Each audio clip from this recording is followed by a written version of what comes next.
ඒ වගේම ගත්තොත් ඇමරිකන් එක්සත් ජනපදයේ අපිට TH-57 වර්ගයේ හෙලිකොප්ටර් 10ක් 2026 දී ආධාරයක් ලෙස ලබා දෙන්න එකඟතාවය පළ කරලා තිබෙනවා. ඒ වගේම C-130 වර්ගයේ ගුවන් යාන දෙකක් ඇමරිකන් එක්සත් ජනපදයේ සහ ඕස්ට්‍රේලියාව 2026 සහ 27 වර්ෂයේ අපිට ලබා දෙන්න එකඟතාවය පළ කරලා තිබෙනවා. ආධාර.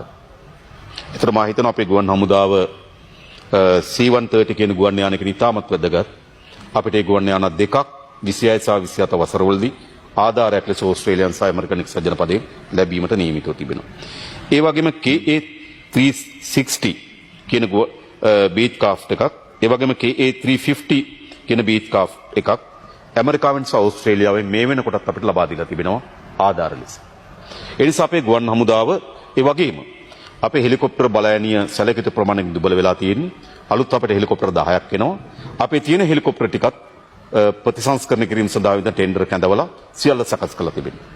ඒ නිසා අපි තාමත් හොඳ නූතන කාර්යක්ෂමතාවය යුතු හමුදාවක් අපි ඇති කරනවා. ඒක අපේ වගකීම කියලා අපි විශ්වාස කරනවා.